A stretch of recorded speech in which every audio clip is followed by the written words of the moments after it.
right. How's everybody doing? Tell me right quickly, how are you doing? And I'm going to get into the teaching. How are you doing? Let me know, how are you doing on this particular evening? Talk to me and let me know how you're doing. How are you doing? Because I do want to know exactly how you're doing tonight quickly. Just responding in the comments. Your um, interpretation of your life will not be judged here. Whatever you think is what you think. I just want to know. Somebody says good. Who else? Who else? Let me know how you're doing. Somebody else says good. I'm glad to hear that. Anyone else want to share? Want to share? Even if you are not feeling well, it's fine. It's fine. Just let us know how you're doing, how your day is going thus far. Somebody says, well, thank you so much. Thank you so much for sharing that on Facebook as well. All right. So, as you can see, there are five key things that I'm sharing that are a part of shifting your identity from a spiritual and mental standpoint. And I also want to remind you, before I elaborate further, that the part two to the benefits of fasting is in also the private Facebook group, the mental and physical benefits of fasting. Make sure that you check it out. It's a short video, only like 20 minutes or so. So here, affirmations is what I want to discuss today. I wanted to take a few teaching sessions to lay the groundwork as to why these five things that I mentioned here that are keys to identity shifting will work. And so we've kind of laid some groundwork, a little groundwork, and I want to go further while we're in this season to lay out the five keys or the five ways you can shift your identity. And I'm going to begin with affirmation. So I want you to know that this is part one to this particular teaching. It is part one. I thought I was going to be able to do all of the affirmation teaching in one setting, but I'm going to just start with part one tonight, and I'm going to give you some information from a physical or scientific standpoint as to why affirmations work and the impact that affirmations have on us. So I'm going to start with your brain tonight.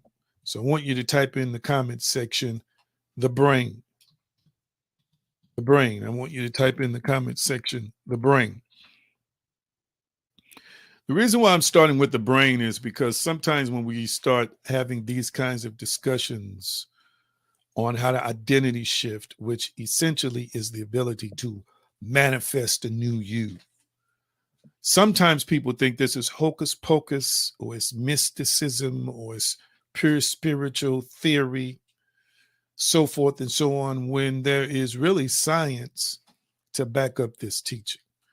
There is science from studies to back up this teaching. So I'm going to begin with the brain. Now, remember, I personally believe that your brain is not really totally responsible for what we call consciousness. I believe that your brain is a physical control center, a physical apparatus per se, that is controlled by the mind. And I believe that the mind is invisible. I also believe that the mind is part of your spirit essence or your spirit being. Consider this before I get into elaborating further on affirmations. Consider that people have had NDEs, or what they call near-death experiences, or death experiences, where they came out of their physical bodies, could see it laying on the table in the operating room, the bed in the hospital, or wherever it was they came out of their body, or wherever it was their body was located when they had a death experience. And all of the faculties they had while they were in their physical body, they had in their spiritual form, or what some would call the astral form. So all the reckonings, not the reckonings, excuse me, but the functions or the abilities of that we know as the five senses existed when that person was in purely spirit form. Okay. So this is relative to our conversation, because I want you to understand that if these things were just attached to your physicality, your physical being, you would not have them in spirit form. So that helps us to understand that these things are not only just hardwired to the brain and the physical body, but they're also a part of your spiritual essence, your spiritual being. So as we move into discussing affirmations and how it connects to identity shifting, I want you to realize that your brain is an important component to you being able to shift your identity. So, as I talk about the brain tonight and the physiology or the physiological uh, expressions or the physiological pertinence that is attached to shifting, next week I'm going to get into the spiritual and metaphysical components, or the relevance as it relates to identity shifting, because that is a whole nother discussion that is transcendent of what I'm discussing here on tonight. Now, the word affirmations comes from the word affirming, and the root word is affirm. But the word affirming means validate, confirm, to state positively. Validate, confirm, to state positively. So, whatever our affirmation is, or whatever it is we are affirming, we want to validate, we want to confirm, and we want to state positively what we believe we are. What we believe we are. Okay.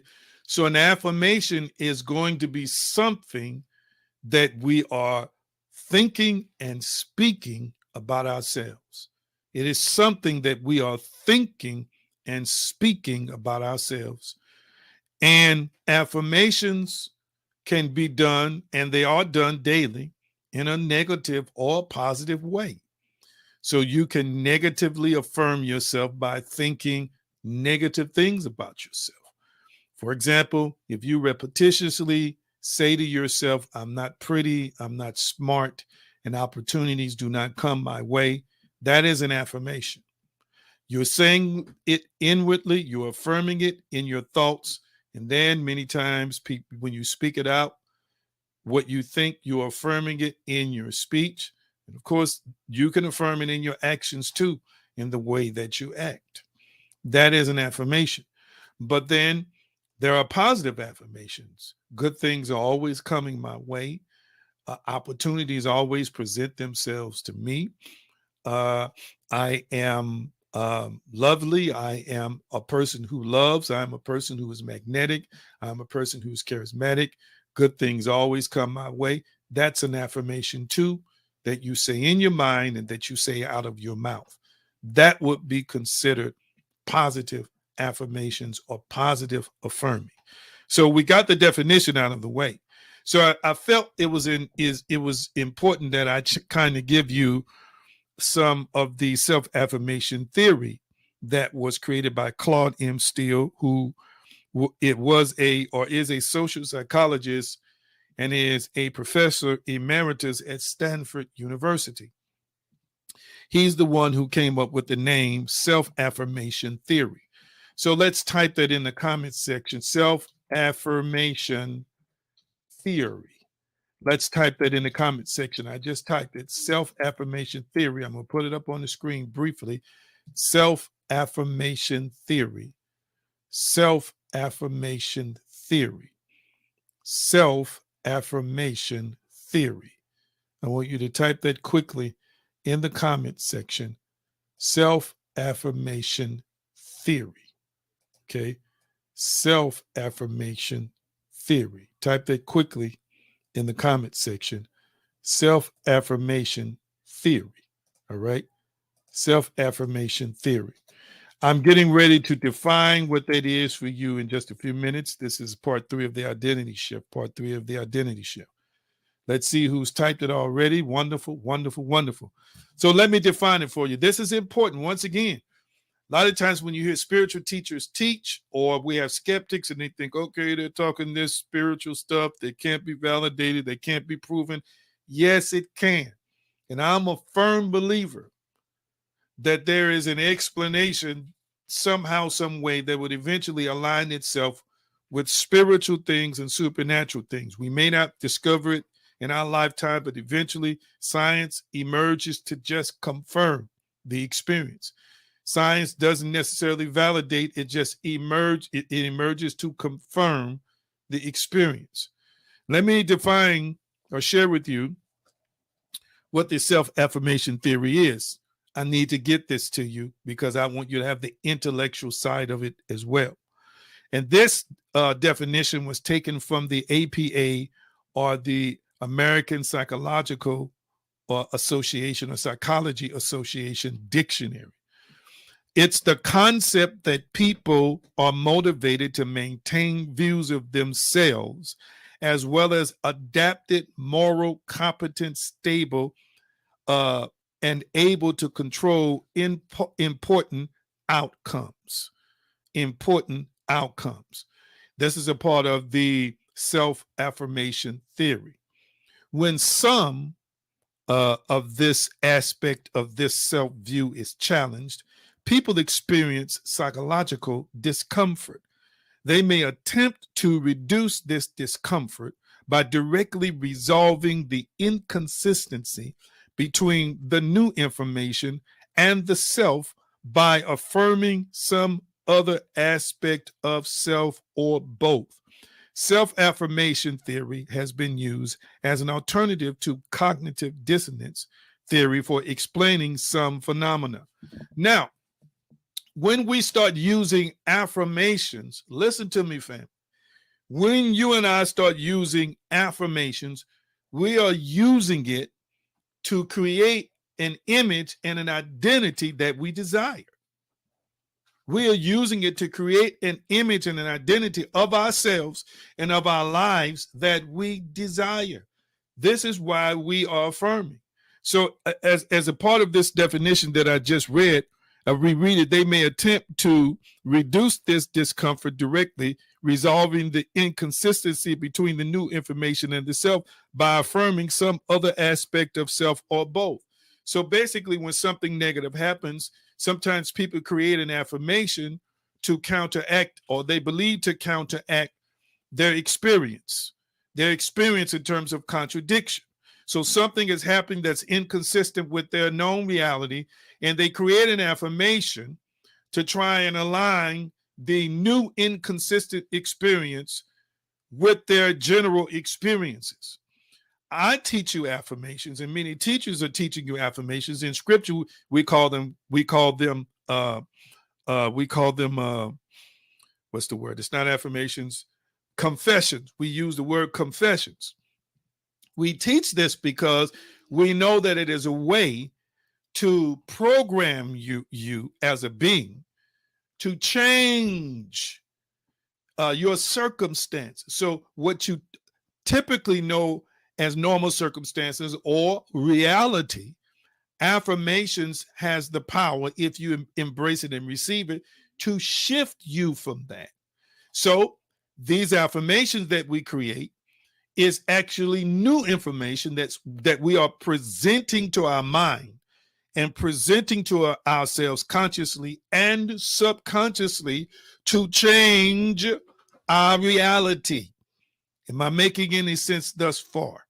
So this is what affirmations are for. And I'll give you scripture next week as I get into the spiritual and metaphysical side, or the metaphysical definitions and the metaphysical power that goes along with affirmations. So there are basically three keys to the self-affirmation theory. Three keys to the self-affirmation theory. The first key is that we keep up narratives or keep up a narrative about ourselves. In this narrative, we are flexible, moral, and capable of adapting to different circumstances. This makes up our self-identity. So when you learn how to affirm or use affirmations, you are saying that I have a choice. That choice means that there is flexibility. That means that my situation is not so rigid, so hard, or so difficult that it cannot be changed. And we're saying it can be changed. In other words, when people develop a state of consciousness where they believe that they are stuck with something, then you are saying that there is no choice for you to change. Are you following me? When people think something is permanent, you have parked there intellectually and psychologically. You have parked at the place of where you say it's permanent, which means there is no flexibility for change. So as you look at your personal life, think about this. Think about what your career is. Some people think that they are that where they are now in their career, there is no moving up. Why do they think that? Well, for a myriad of reasons. They could be thinking it because of they're defining their career elevation by education or lack of education. They could be defining their elevation in their career being stunted or stopped by gender or by color or race. Are you seeing what I'm saying? So there are a myriad of reasons why people place permanent or permanence or define something permanently. When you define something permanently, then you are saying there is no room for growth and there is no room for change. This is where affirmations come in, because when people start positively affirming, they are acknowledging my situation isn't permanent. They're acknowledging change is possible, whether it be change on the outside or change on the inside. And remember, I always teach we live from the inside out. So let's just remind ourselves right now, come on, let's type, we live from the inside out. I hit the wrong button. Come on, let's type it in the comments. We live from the inside out. We live from the inside out. This is how we live. We live from the inside out. So when I start affirming flexibility, the possibility of flexibility, when I start affirming change on the inside, then I'm creating a reality based on that affirmation that will eventually resonate outside of me, transmit outside of me, and manifest into something in the outer world. Key number 2, maintaining self-identity is not about being exceptional, perfect, or excellent. Rather, we just need to be competent and adequate in different areas that we personally value in order to be moral, flexible, and good. So I like this second key because affirming or using affirmation is not about perfection. Now, it can be about improvement, but it's not about perfection.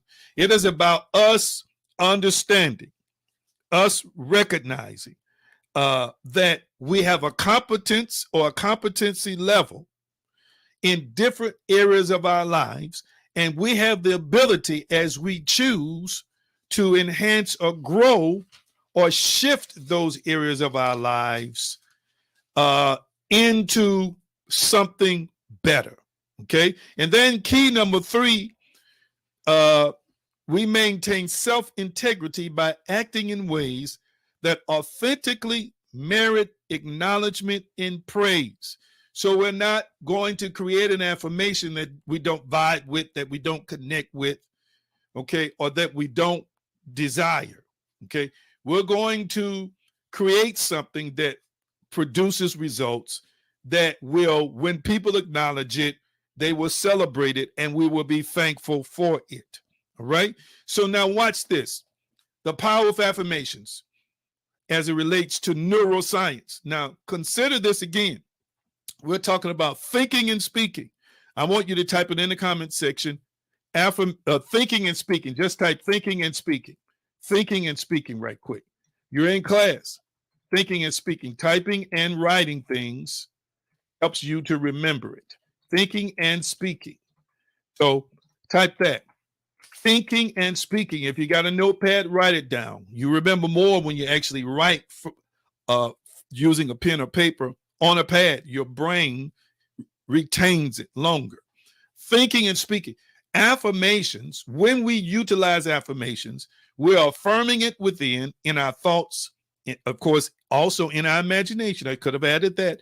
Thinking, imagining, and speaking.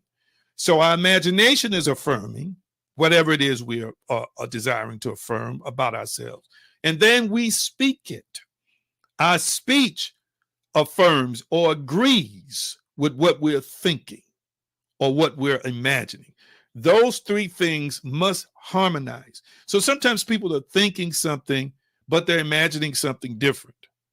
And sometimes people are imagining something, but they're speaking something different. They must be in alignment. All right. So if you say that I am a money magnet, or if you're grateful that you're a money magnet and that is your affirmation, then you need to think, imagine, and speak it. In your conversations with people, you don't need to say something that's contradictory to what you have in your heart just to appease them. You need to speak whatever it is you believe in terms of your thinking and your imagination. So let's consider science, scientific information about affirmations. Scientific information about affirmations. MRI evidence says neural pathways are increased when we affirm or when we speak.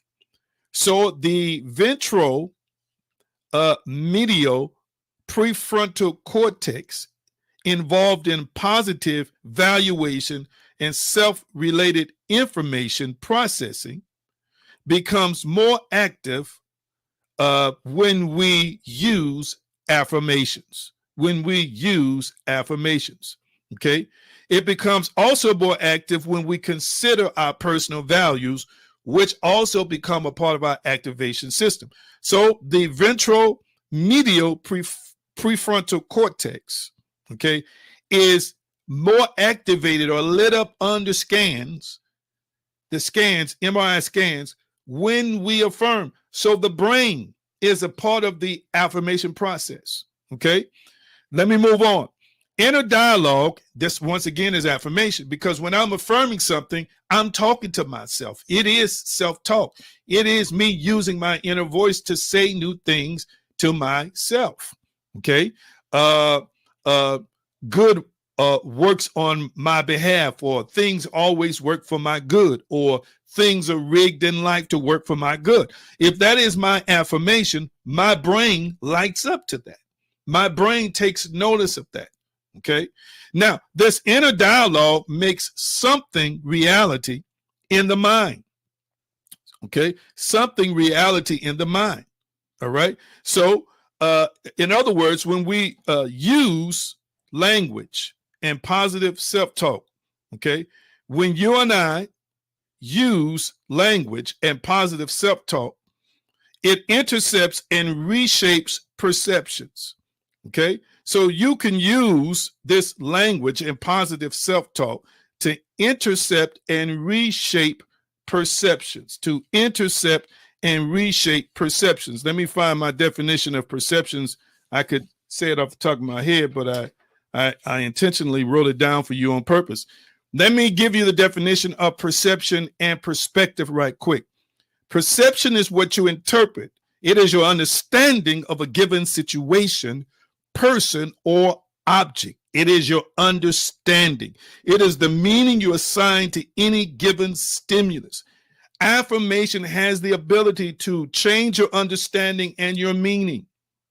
Are you following me? So, for example, if you're operating under a perception that uh, uh, based on your what you have constructed as a series of things that have happened to you in your past experience, that people don't like you because of your attitude, that when you're in the presence of people, you're going to act a certain way based on what you believe. And you have affirmed that within yourself, that people treat me differently because they don't like my attitude. And it's merely misunderstanding, but so you expect to be treated differently. That's your affirmation. You're expected to be treated differently because you think people don't like your attitude. Then that is your perception. In other words, so let's take this a step further. So when people come up to you and have a conversation with you, there may be certain words they're using that they didn't mean negatively or harshly. But because your affirmation, which is now part of your belief system, your psychological construct, the paradigm from which you think and speak from which you think and process from, says people treat you differently because they misunderstand your attitude or don't understand you, and they think you're having an attitude when you aren't. Then you'll be in conversations with people who that from their perspective, they're harmless conversations that your perception will tell you are harmful conversations. Are you following me? You will be interpreting or adopting as a part of your perception something that you might consider to be offensive, that person is not saying offensively, or in their heart when they're speaking it to you, there is no offense attached to it. But your perception interprets it as offensive. Am I making any sense? We get to this point in our lives because we are constantly affirming these negative beliefs. And perspective is your point of view. It's the lens you see the world through and determines how you view yourself, others, and everything else around you. This is from Perception of Reality Controls Perspective by Pauline Roos Moore. So the perspective is the point of view. It's like the lens that we see our lives through. Let me continue on with this. Let's see, where was I?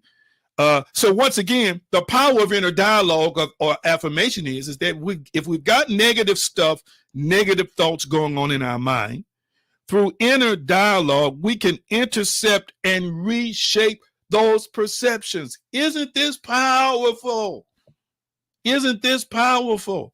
I know within myself, I had a lot of bad perceptions and perspectives about things. It didn't make me a bad person. It didn't mean that, I wasn't, as they say, quote unquote, anointed and powerful and being used by God. No, there were just some things that were placed in me and some things I adopted along the way as a perception and a perspective that limited me from inviting certain good things and good people into my life. But I learned by using affirmations that I could reshape all of those things. I continue with this definition. It says this is called, when you're able to intercept and reshape perceptions through inner dialogue. This is called top-down processing.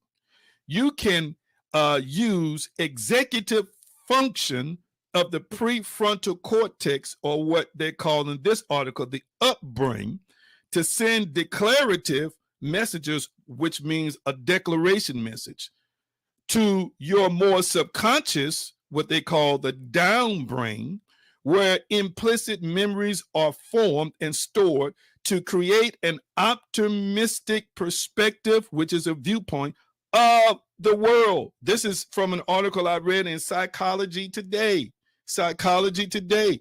So they're acknowledging in psychology that your prefrontal cortex has the ability to send positive information to what they call the downbrain, or more the subconscious aspect of your being, to basically reshape your perspective on life. Isn't this powerful? Listen, you don't have to go to church to get this. Nobody has to lay their hands on you for you to receive this. This is something that you initiate as a powerful spirit being who possesses a soul and lives in a body, as a powerful spirit being who inhabits a body And from the physical apparatus of the brain alone, not even talking about spiritual power, just using brain power, learning how to, through affirmations, change the inner dialogue. You can change your perspective and your perception. Wow, this is so powerful. I continue giving you more science. They said in another article, when our mind is focused on uplifting words, and this is what I'm teaching you to do, use affirmations that are positive and uplifting.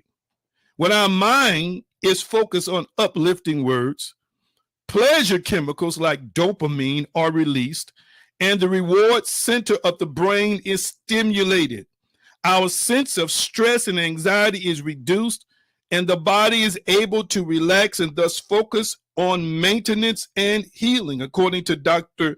Andrew Newberg and Mark Robert Wallman, who are powerful researchers in the neuroscience field.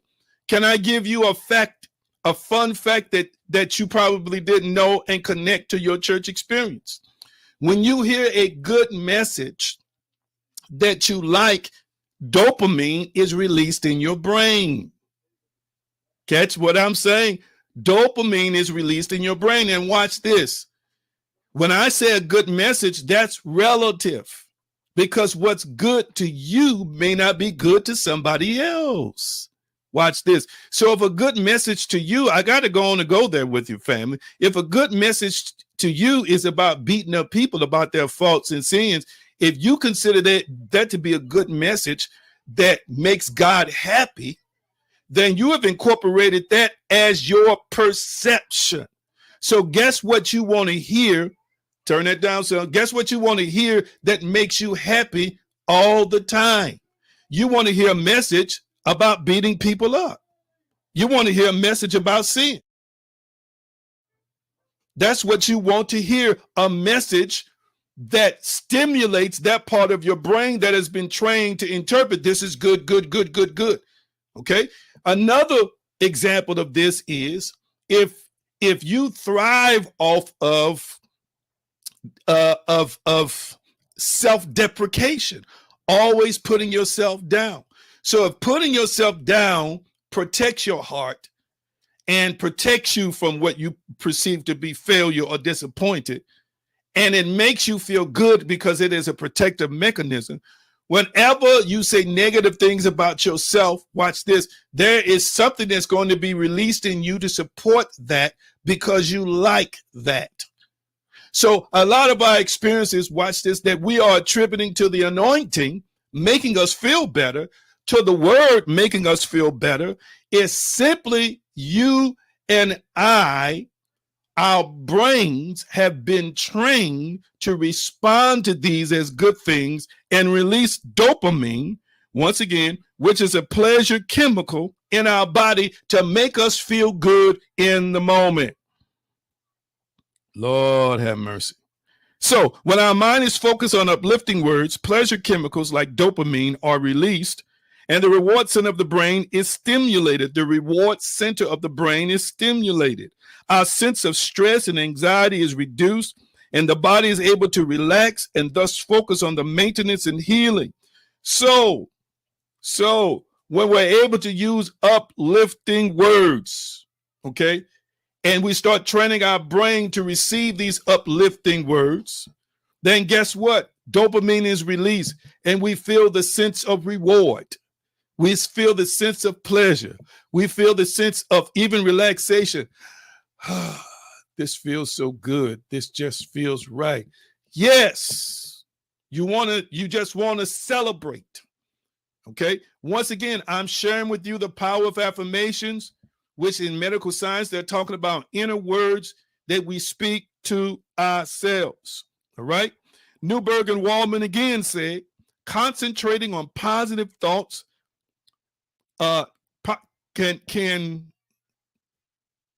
concentrating on positive thoughts, Lord have mercy, can't even read my own handwriting. Oh, can shrink, I'm sorry, this is terrible, can shrink the brain fear center, which is known as the amygdala. Okay, so once again, when we concentrate on positive words, it can shrink the amygdala, which is known as the brain center. It can make us also smarter, listen to this, by increasing the thickness of the neocortex, which is associated with higher order thinking. My God, did anybody know all of this was a benefit of positive self-talk, positive affirmation? Did you know that this existed in science? My God. And so once again, positive thoughts, listen to this, changes the perception. Positive thoughts changes the perception of self and others. And this happens in your parietal lobe in your brain. This is so powerful.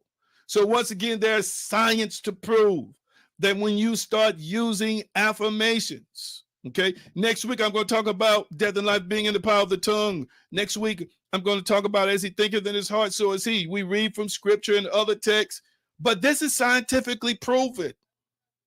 This is scientifically proven. Okay, so now let me just add to this before I get into some of the benefits, and I'll be done for tonight, some of the additional benefits. So when all this good stuff, family, starts happening in your brain, studies have proven that it motivates people. What does it motivate people to do? To manifest their goals. It motivates people to manifest their goals. It helps people to manifest their goals. Do you catch what I'm saying? It helps people. There might be a person who says, I can't do. But once they introduce positive affirmations in their mind, guess what happens? They start believing they can do. So then they start utilizing action to move toward the goal that they have already achieved and attained, or believe they can achieve and attain inwardly. Are you catching what I'm saying? Remember this. Remember this. Remember this. You might not hear this too many places, but remember this. It's not God that's stopping most people. It's not who we call the devil that's stopping most people. It is ourselves. We are the ones who are stopping ourselves, and we're stopping ourselves based on what we think about ourselves, based on what we believe about ourselves, based on our personal opinions about ourselves. I am so tired of this codependency on God and codependency on the devil stuff. Yes, I said it, codependency on the devil. Some of y'all looking for the devil. You talking up a bad situation and a bad circumstance. You hope the devil opposes you because it makes you look like you're real, and you're using the rationale that the devil stopped me. He closed the door. The reason I slammed my foot in the door is because the devil did it, and he just wanted to discourage me. No, you were clumsy. There was poor coordination between your brain and your hands and your feet. That's why you closed it on your foot. Are you following what I'm saying? I want you to hear me real clearly, family. This scientific information that I'm sharing with you helps you to understand that your brain will come into alignment with whatever you think, with whatever you tell it, with whatever you feed it, with whatever you affirm it to believe. It will either accept or reject it. And it is a part of your reality creation experience. Your reality is going to be filtered through your brain. Even your health is filtered through your brain. Are y'all following what I'm saying? I want you to hear me real clearly. I've shared this with you. Everything exists is on the fundamental quantum level made up of atoms. Okay? And then we move up. Millions of atoms eventually make what we call a cell, which is tiny. And scientists have discovered that there's consciousness in cells. I think that that's a powerful thing, because what that shows, even in Dr. Emoto's work with water that he did in the 90s, and I'm going to talk more about that in the future, is that everything has consciousness that's a part of it. And that consciousness responds to what we think and what we speak. Hear me real clearly, family. So when you start training your brain to adopt who and what you are, God's definition of you, the best version of you, then you'll start talking the best version of you. You'll start speaking things in your world that are in alignment with the best version of you. So listen to this.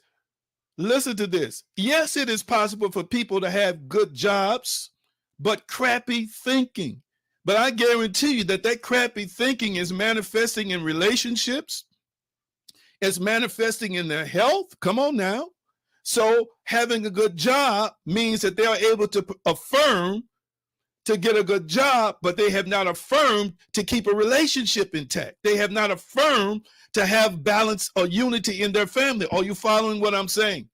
But the brain responds to all of our thinking and all of what we imagine and all of what we believe. Am I making any sense here tonight? Once again, we're talking about affirmations and the brain's response. So the brain literally changes based on what you tell it, based on your thoughts. Oh, this is so powerful. It literally changes.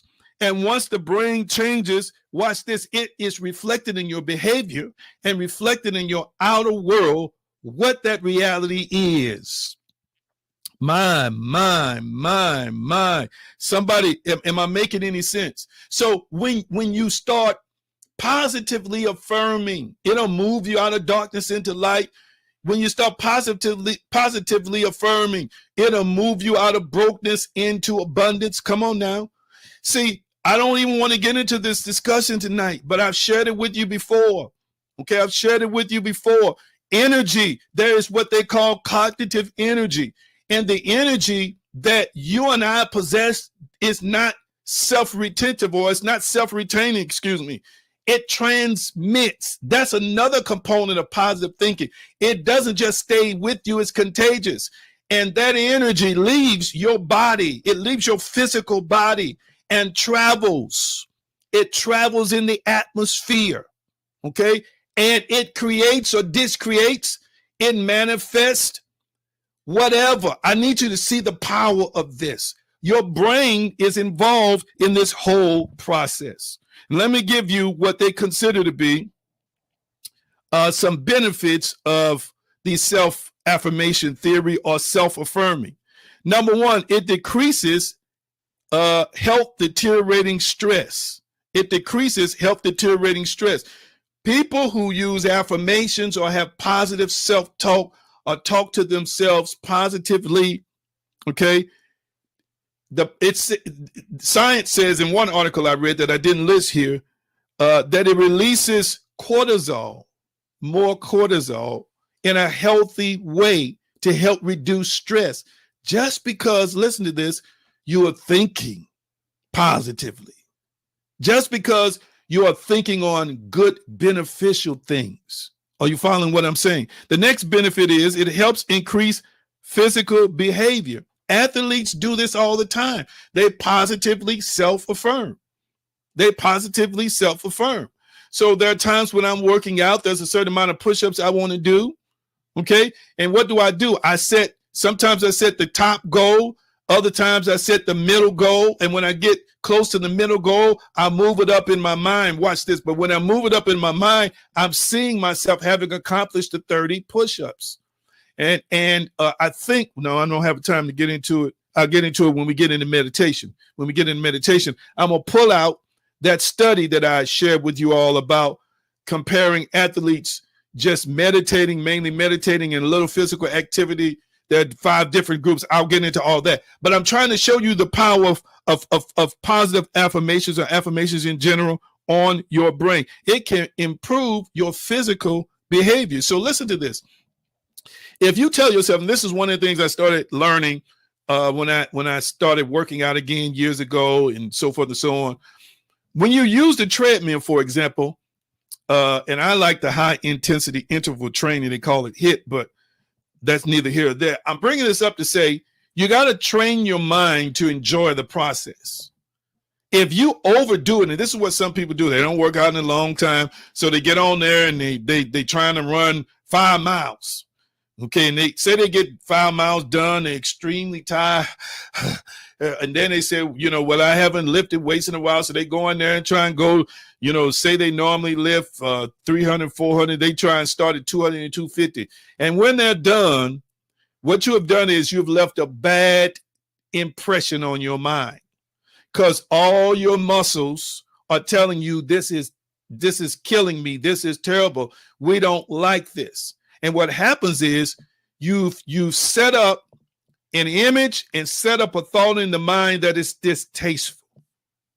So now when it's time to go back, you might have a string where you do well for a week, but eventually the mind is going to rehearse the unpleasantries of the encounter or the interaction. Okay.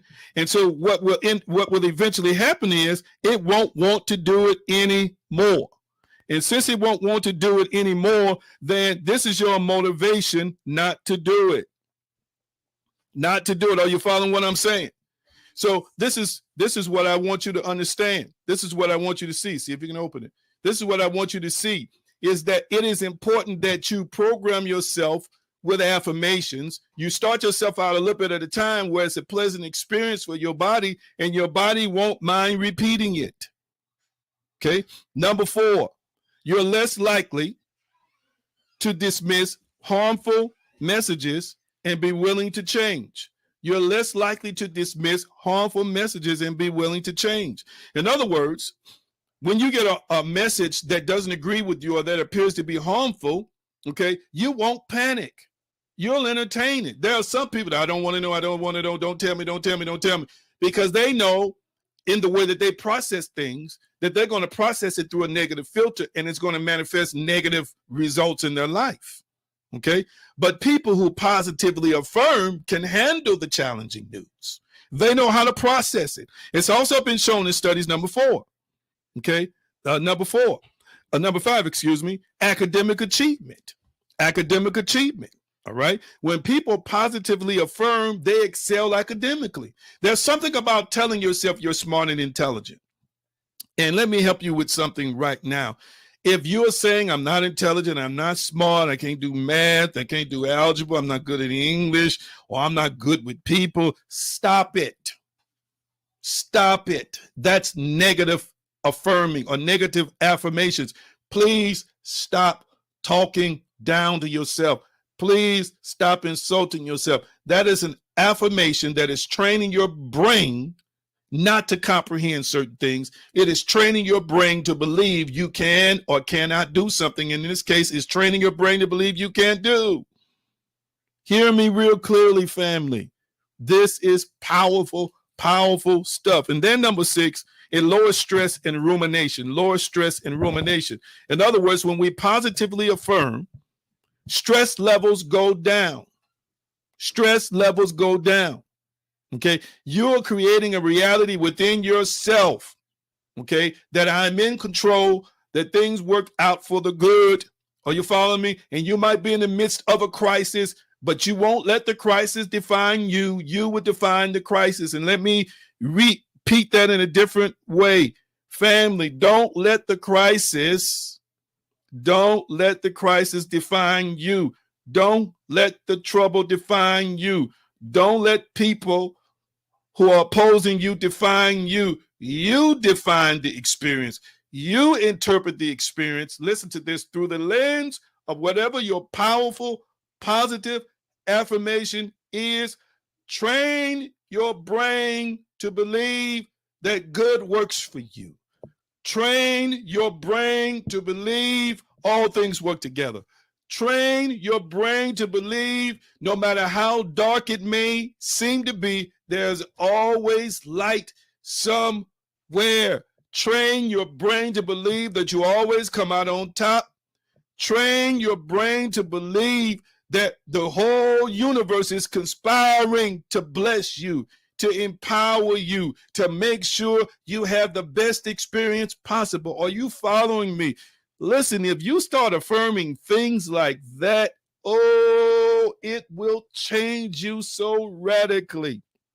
And that God part of you that I've been talking to you about will be so active in your personal life because you would give it permission.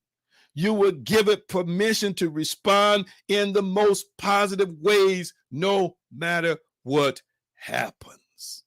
Oh my goodness. That's all I got for y'all today. That's all I got for my wonderful family today. I want y'all to really, really, really consider what I presented today. Let me know. Give me some feedback right quick. What did you think? What did you think about tonight's presentation? Did you learn something tonight? Did you learn something tonight? Talk back to me. Did you learn something tonight? Talk back to me. Did this give you more understanding, even from a biological, physiological, natural perspective of the power of affirmations and how it changes you? Talk to me real quick. Talk to me real quick. I'm preparing to sign off, but talk to me real quick. Did this help anybody? Did this empower anybody? Did this strengthen anybody? Talk back to me. Somebody said amen. Anybody else? Anybody else? So I wanted to start with your brain and how affirmations, which is how we talk to ourselves in a negative or positive sense, trains the brain, conditions the brain. Next week, I'm going to get into the spiritual and metaphysical side of how powerful it is to literally use spirit power to shift your identity. Somebody says amen. Somebody says awesome. Thank you, thank you, thank you, thank you so much. Those who came on late, go back to the top of this video. You want to see it. You want to see it. It helps connect a few more dots. Okay, a few more dots. All right, somebody else says it's helping them out. Wonderful, wonderful, wonderful. And I want to thank some of y'all. You've already, all right. I release you tonight. Love y'all. Shalom, shalom, peace, wholeness, and prosperity. Nothing missing, nothing broken. In the name above all other names, it is Jesus the Christ, the Yeshua HaMashua, the Jesus Christos. It is so, and so it is. Enjoy your day and continue to recognize that when you positively affirm, you're changing this. Have a great day.